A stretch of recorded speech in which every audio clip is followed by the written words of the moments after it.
So this is the traditional butter churn, what we discussed in the last class. And there are certain additives they recommended from the Sri Lankan standards on butter. So these are the permitted coloring substances. Annatto extracts. It's based on the Vixin based. Vixin based is the apocarotenoids found in annattosates. So there are maybe around 5% of pigments are there. Out of this pigment, so 70 to 80% is in a Vixin based. So that's why it's mentioned about the Vixin based and apocarotenoids. And this is beta carotenes vegetables or synthetic ones we can use as the permitted colorings. And the acidity regulators, sodium carbonate or sodium hydrogen bicarbonate are permitted. And in addition to that, this the natural flavoring ingredients like herbs and spices we can incorporate into the butter. So this is the SLS requirement for butter. So moisture content is maximum by mass, the percent by mass is 16. And minimum milk fat content should be 80%. Milk fat, it is a butter, so then it's a milk fat. So minimum 80%. So salt content by mass, if it is a salted butter, so normally it can be 0.5 to 3%, because salted, sometimes salted and extra salted are there. And unsalted butter, the salt content is 0.1. 0.1 is the maximum by mass, percent by mass. Milk solid non-fat, maximum 2%. And Raych's Mazel number is 24 to 32, Polanski number 1.5 to 3.5. And then the refractive index at 40 degrees centigrade, 1.45242 to 1.4561. Acidity as the oleic acids is 0.3 maximum. So these are the chemical requirements for butter according to the Sri Lankan standards guidelines. And then microbiological limits. So yeast, so the maximum 50, moles maximum 10, coliforms maximum 10, lipolytic organisms, so the fat is there, therefore this, because of the lipolytic organisms, so breakdown can happen, lipase like things, so 100. E. coli absent, and listeria also should be absent, but Staph aureus, the coagulase positive organisms, maximum 10 coloniform units per gram of butter. So this is the microbiological limits. Then we'll move on to this, the next dairy item. So even though we call dairy item, but right now it's not a dairy. Ice cream is not classified as the dairy item. So later on we'll discuss why we call this the different terminologies. So what is ice cream? Ice cream is both an emulsion and form of a dairy ingredient. So even this is the earlier classification. Ice cream derived from iced cream or cream ice is a frozen dessert usually made from dairy products. Dairy. So dairy products means the milk as well as the milk, the cream from the milk cream, milk fat. But nowadays, certain manufacturers, they use the milk, and instead of having the milk fat, they replace this milk fat from the vegetable fat. So that's why it's not a dairy product, right? So it's a different classification is there, and often combined with the fruits or other ingredients and flavors. Now milk ingredients were there. So different processing unit operations, so blending, aging, whipping, and freezing. So then we'll end up with the ice cream. Now this is the SLS definition for the ice cream: a frozen sweetened product. This is not a dairy product. A frozen sweetened product made from a heat-treated mix consisting of edible fat. Either it may be milk fat or vegetable fat. That's why it's an edible fat, and milk solids with or without other ingredients and permitted additives. So we can go for the other ingredients and permitted additives, sometimes certain ones, or sometimes without additives. The product is intended for storage, sale, and consumption in the frozen state. it should be in the frozen state. So the frozen sweetened product made from heat treated mix. So that is the mix which consists of this milk, solids and edible fat with or without other ingredients and permitted additives. This is the ice cream. But if you call dairy ice cream, so definitely it should be the heat treated mix consisting of milk fat and milk solid, not the edible fat, if it is a dairy ice cream. So that's why the manufacturers, certain manufacturers within the country, they produce dairy ice cream. So if they produce dairy, they just specifically they mention in their labels, it is a dairy ice cream, but others, they mention about the ice cream. So then ice creams, there are different simple ice cream and the complex ones. Simple ice cream is a sweetened product made from mix consisting of dairy fat and vegetable fat and milk solids with coloring substances, flavorings, emulsifiers and stabilizers only. That is the simple one, simple ice cream. So this is the basic ingredients they used. They are normally the milk solids, milk fat or vegetable fat, then colorings, flavorings, and emulsifier and stabilizers. Those are the basic ingredients. So it is a simple ice cream. Complex ice cream, simple ice cream with any one or more of the optional ingredients. Then it is a complex. What are the optional ingredients? Optional ingredients may be fruits and fruit products sometimes.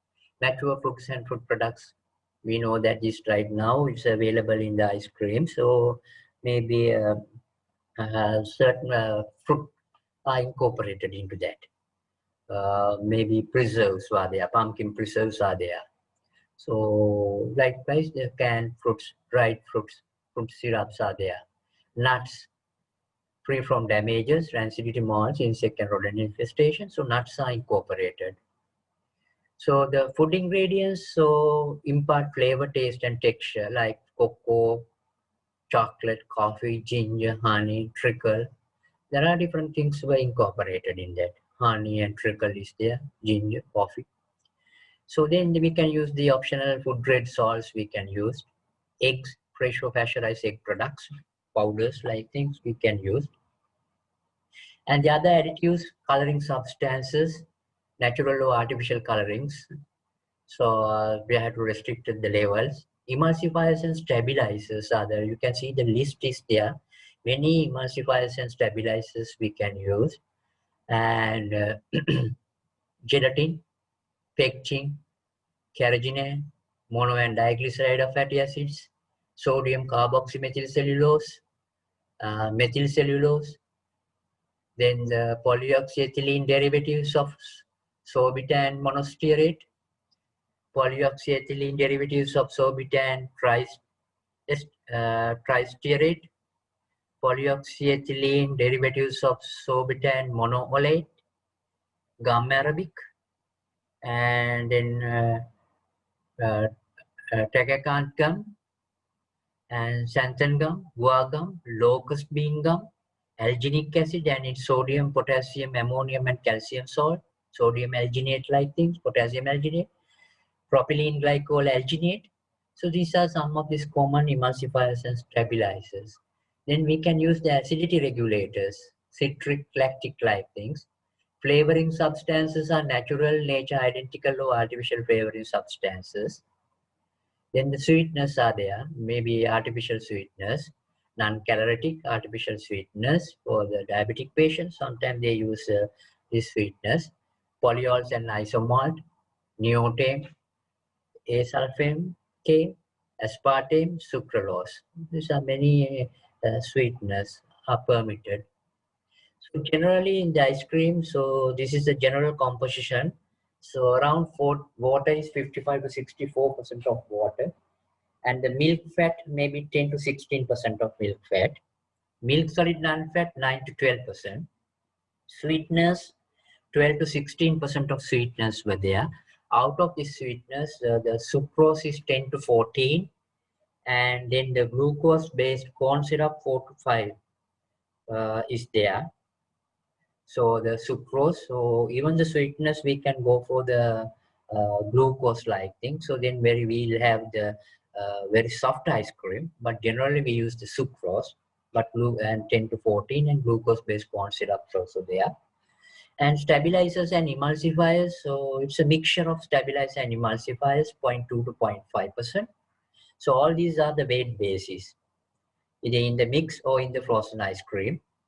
So then this mix is there.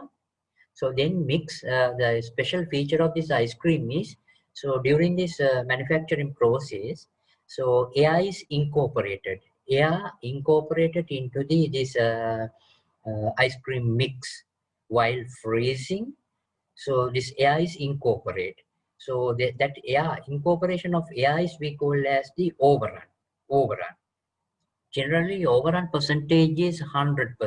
If you assume 100% overrun, so that means the 50% of air is there. That means that if you have the 1 liter of ice cream, so the half of 500 milliliters is the mix, and the rest of the 500 volume is the air.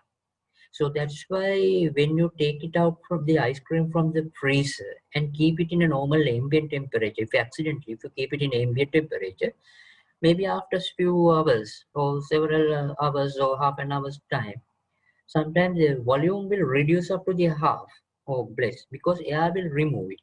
So then even if you keep it in the freezer, you cannot reverse this reaction because air is entrapped into the this ice cream mix. So that's what we call the overrun. Now here you can see this is the ice cream mix is there. Initially, the ice cream mix is there, 63% of moisture. Now the 0.5 emulsifier stabilizers, 15 sugar, 11.5 milk solid non-fat, and 10% of fat is there. Altogether, dry matter is 37 and moisture is 63.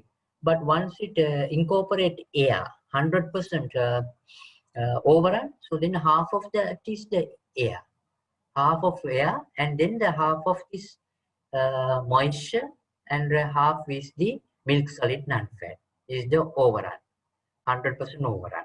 So then you can see here the air bubbles are there. Air bubbles surrounded by fat and the protein matrix is there.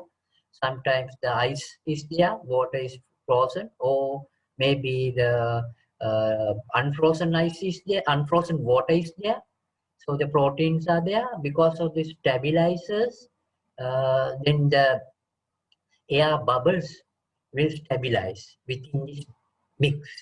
That's why the stabilizers we need. Emulsifiers, the fat and protein matrix are there, or air and the fat. So it will make it the stabilizers, emulsifiers. So stabilizer and emulsifiers play a major role here in the ice cream. So the various type of ice products are available in the market. Normally ice cream is the generally 10, but its fat can be varied. Milk solid non-fat, sugar, emulsifier stabilizers, and the water. Then the overrun is 100%. Sometimes dessert ice creams were there in the different fat levels. Milk solid non-fat, sugar, emulsifier stabilizers, different water, and overrun is greater than that. If we have a overrun is more than 100, so then we will have very soft ice creams.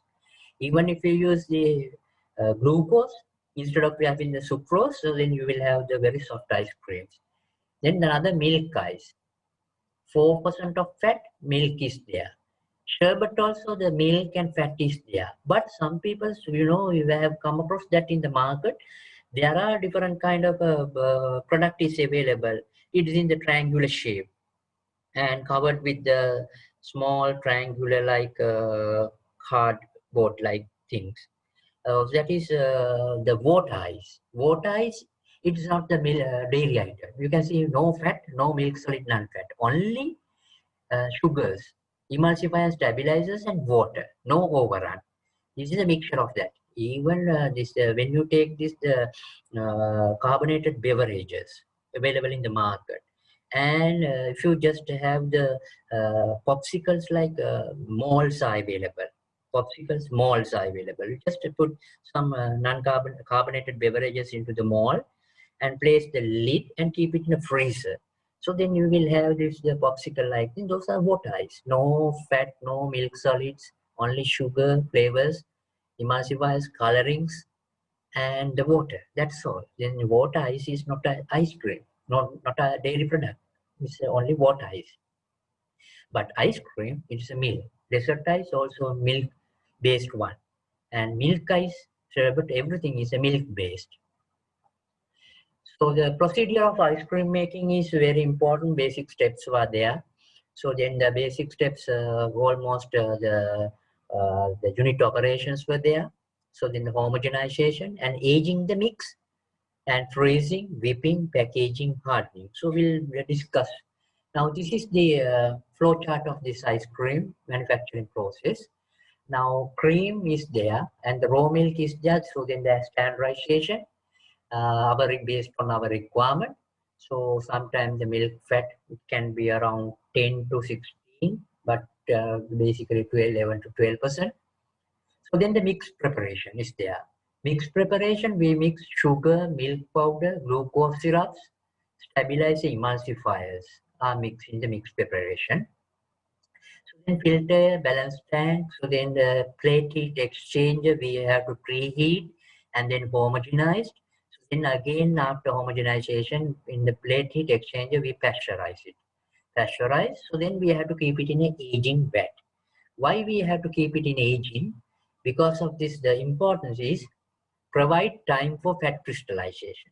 So then the fats are there, so then it will fat crystallize it. When you keep it in a low temperature, maybe in the chilling room for a overnight, the aging or sometimes few hours.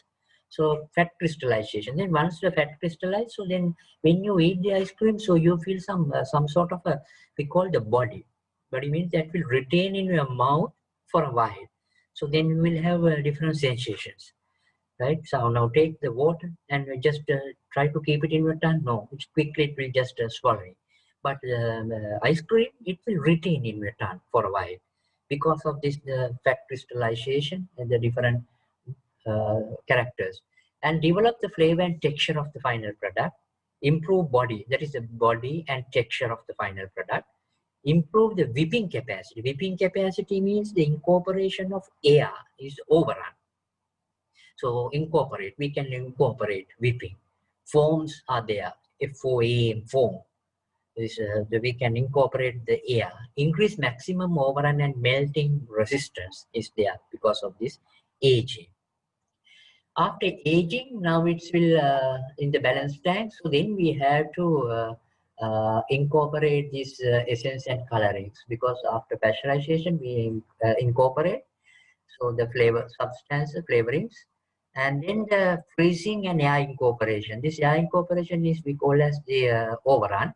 While freezing, so we have to incorporate the air, and then the filling, and then the hardening. At the time of filling, this is not in the frozen state, some sort of a semi frozen state. So then the hardening room, we have to keep it in -18 or -25 for a few hours. So then we have to store it. So sometimes you all have seen that the fruit and nuts were incorporated.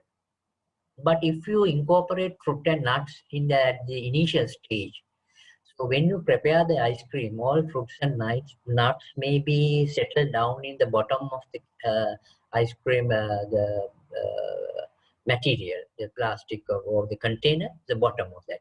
So therefore, so this the good quality fruits and nuts may be incorporated while filling into the container. So from the one end, so ice cream will fill it to the container. From the another end, so they just add fruits and nuts like layers. So that's why when you eat the ice cream, every layers you can have it these fruits and nuts. Otherwise, fruit and nuts will settle down it. So will that prevent that one. So then the hardening and storage. So then what is overrun? Is the percentage increase in volume of ice cream greater than the amount of mix used to produce that ice cream. Now mix is the milk and the other ingredient, that all flavorings and everything, that is called the mix. So that is we have to take the volume of the mix, and after making the ice cream, the same amount of mix, we just convert into the ice cream, and then we'll take the volume. So then the percentage increase. So that means the volume of ice cream minus volume of mix used to produce that ice cream divided by volume of mix into 100 is the overrun. Now we can see start with 1 liter of mix and make 1.5 liters of ice cream. From that, and it have increased the volume by 50%. So then the overrun is 50. So that means the volume of ice cream is 1.5 minus 1 divided by 1. So then the 0.1 is there into the into this 100. So then the 50% is there. That is the overrun is 50, because now this is the volume of ice cream is 1.5, volume of mix is 1 divided by 1. 1.5 minus 1, 1.5 into 100, 50%. Now here just another example. 500 liters of mix is the 980 liters of ice cream. So what is the overrun? So the volume of ice cream is 980 minus 500 divided by 500. Then 480 divided by 500 into 100. That is the overrun. 8 liters mix plus 10 liters chocolate syrup. So this is altogether the mix 90. 170 liters chocolate ice cream. 170 minus 90 divided by 90. 80 divided by 90 into 100. That is the overrun. There's another equation. So that is the overrun. We can calculate the weight of mix. Now mix, we have to take not the volume. We have to take the weight of mix as well as the volume also. We have to measure it. Weight of the mix and the volume. So then mix will convert into the ice cream. So then the ice cream, we have to take the weight of the same volume of ice cream. Now weight weight of mix means the volume also we measured. We assume that the volume is V and the weight is W in the mix. So we convert it to the ice cream. Now the volume may be greater than the V, maybe V1. But we have to take the V volume of ice cream and take the weight. So then weight is less than the mix.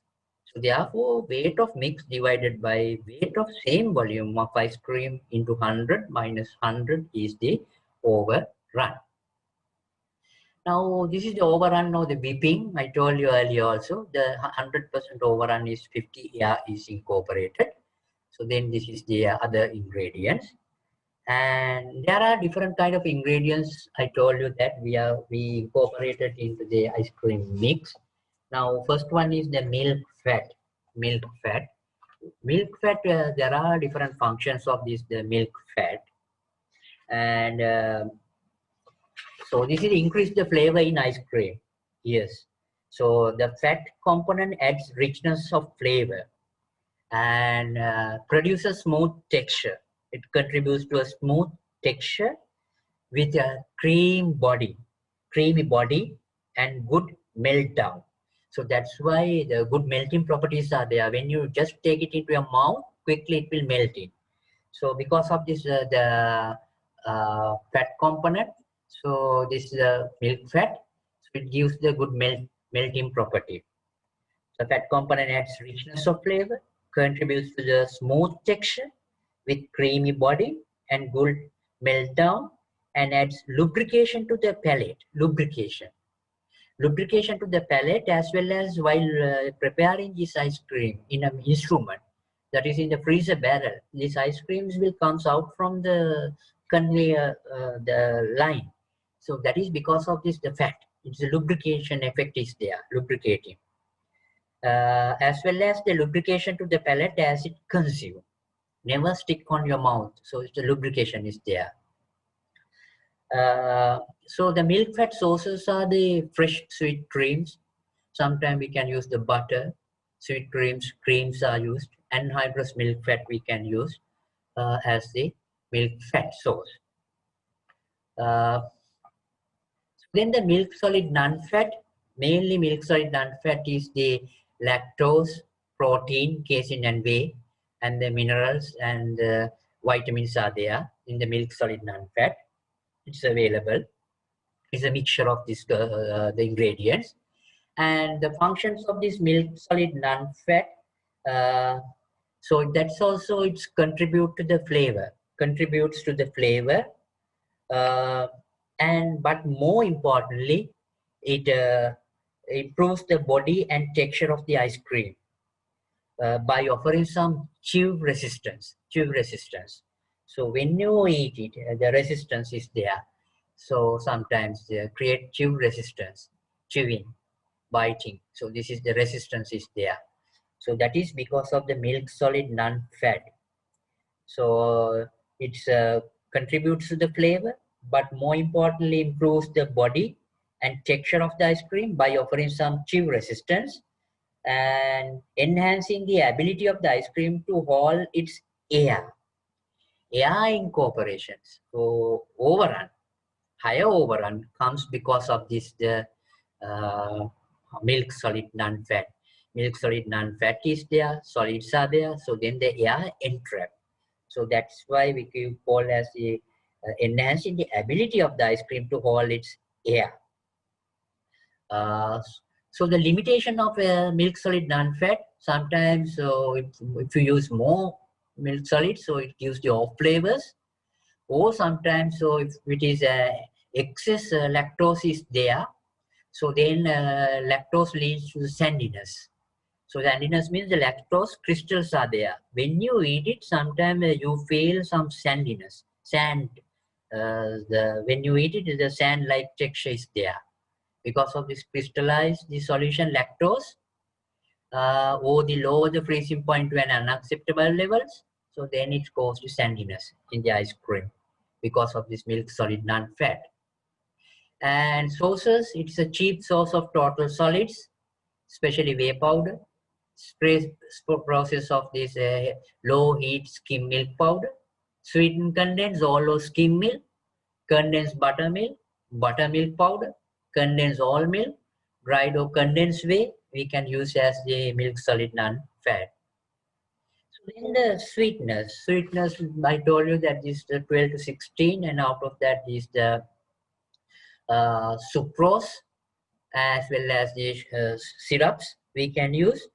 So because of the sweetness, it gives the product its characteristic sweetness and palatability, and enhance the perception of various fruit flavors. Yes, flavors, texture, palatability, it will improve it.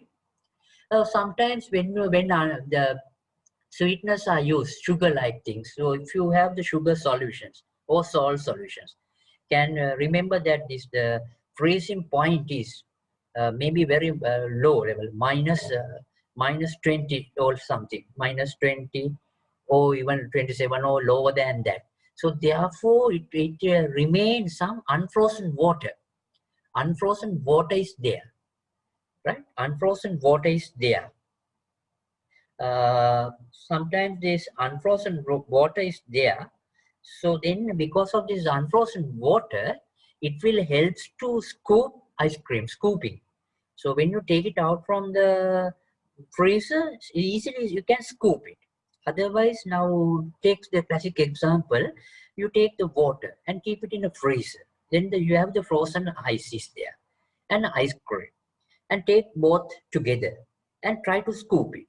But ice cream easily scoop, but in the water, you cannot scoop. It is a very frozen and very hard. This scooping comes because of the unfrozen water. Unfrozen water comes because of this the sweetness or this low freezing point. So there are certain water will retain as the unfrozen state. So this unfrozen state, so therefore this the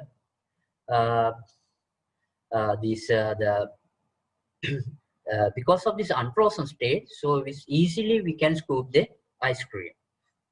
Sometimes so you have a question, so if there is any unfrozen water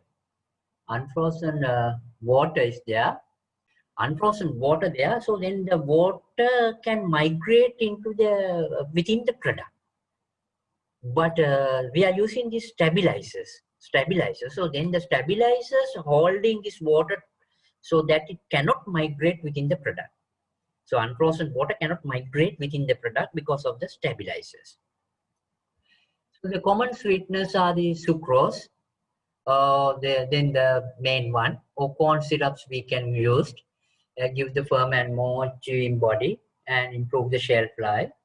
Or the fructose we can use, reduce the freezing point if you use the fructose. So then the some people even they use the fructose or glucose, which produce much softer ice cream than the disaccharides such as sucrose.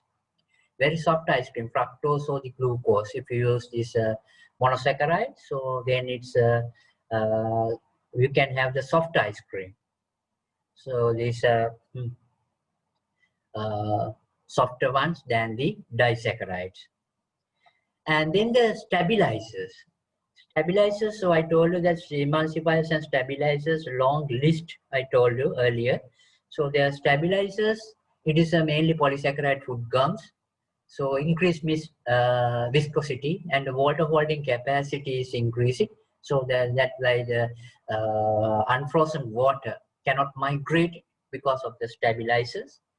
And formation of matrix in the mix, yes, matrix is there, air is there, air bubbles surrounded by other protein and fat is there, stabilize that air bubbles.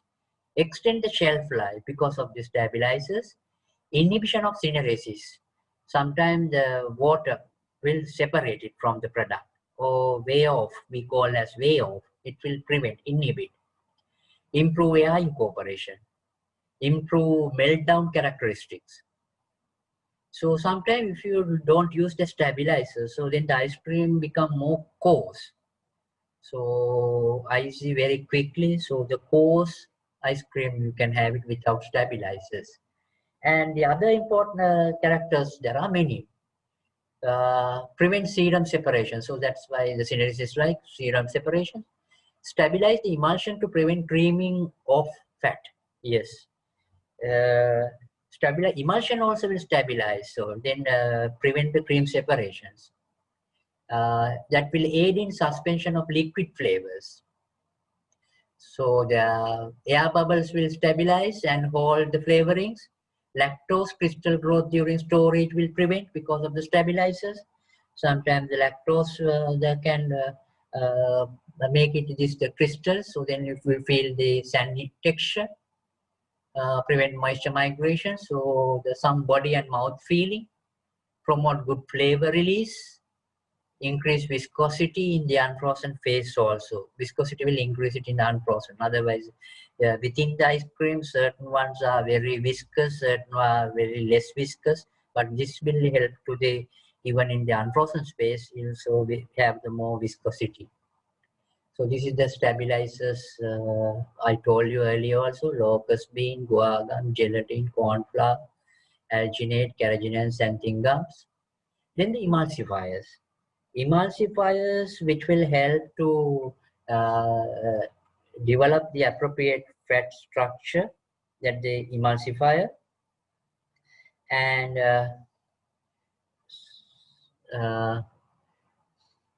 appropriate fat structure. And air incorporation, this emulsifiers are very useful for this, the air incorporations, emulsifiers, and better resistance to shrinkage, emulsify better resistance to shrinkage. Now these emulsifiers are a group of compounds in ice cream which aid in developing the appropriate fat structure. So appropriate fat structure will develop, and air distribution necessary for the smooth eating and good meltdown characteristics desired in ice cream. So developing the appropriate fat structure and air distribution, air incorporation and distribution. So therefore the smooth eating and good meltdown characteristics desired in ice cream. So the smooth eating quality is there, good meltdown characteristics are there because of these emulsifiers. So common emulsifiers are the mono and diglycerides, polysorbate 80, lecithin, glycerol esters, buttermilk like things. So we can use these other common emulsifiers. Flavorings, we know that this vanilla, chocolate, strawberry, or the fruits. Sometimes we can have the different kind of fruits, plums and strawberry, mango, nuts, cashew nut, walnuts, or even the other optional ingredients I told you that this pumpkin preserves, we can add it. So these are the different kind of flavorings and particulates used in the ice cream. And finally, now we just come to the anhydrous milk fat, or we call as the ghee. So this is produced from this normally from them by using this milk fat, but in the commercially this ghee prepared from the butter. Butter means now commercially available butter. If the free fatty acid content is greater than 0.377%, 0.377%, if the free fatty acid content is greater than that, that butter is used to manufacture this ghee. Now this is the ghee boiler is here. Ghee boiler is here. Is a steam jacketed one, steam jacketed pan, ghee boiler. So we incorporate this butter into the ghee boiler and heat to 65 to 70 degrees centigrade for nearly 1 hour. So when you heat, you all know that the butter which contain around 16% of moisture is there, water is there. So then we just drain off the buttermilk with the water, we'll remove it. So then only we have the fat. So then after that, we have to boil 113 to 118 degrees until bubbling disappears. So this when you boil it this level, so we will have the different colors are there in the ghee, in the mixture, different colors. Sometimes people say the different color layers are there, 113 to 18, until all bubbles disappears. We have to boil it. So then we have to cool, and then we have to fill it into the plastic cans or the bottles, and we have to store it. So this is the ghee is very useful. There are a lot of benefits from the ghee. It improves the energy levels. We know that to 99.9% is the fat, ghee and anhydrous milk fat, and then the energy is high. Enhance and improves eyesight, improves muscle and tendon functions, muscles and tendon, healthier than normal butter. Yes, sometimes the butter which is healthier, full of vitamins A, D, E, K, and K, great for your skin. Your skin color is very nice. Skin color is there, yellowish color. Aids overall brain health. Remove impurities from the body. It's remove impurities, but sometimes these are the benefits. But there are certain disadvantages also because high fat, animal fat, saturated fat sometimes. So cardiovascular diseases like things can happen because of that. There are disadvantages as well as the benefits of the ghee. So this is the ghee manufacturing plant. And here you can see this is a different production line. The cream is used especially, and then the separation. So then the here this is the pre-concentrator, and then the separator. So then the buffer tank is there. Buffer tank is there. So then the homogenization, then the plate heat exchanger, concentrator. So then again the balanced and plate heat exchanger for heating and cooling. Then the vacuum chamber, and obnoxious odors like things can remove it. In the storage tank by using the cream, you remove water and everything. But generally it's very simple by using this ghee boiler, by using the butter like thing, so we can easily prepare the ghee. Okay, that's all for this dairy so lecture. So I will stop from here.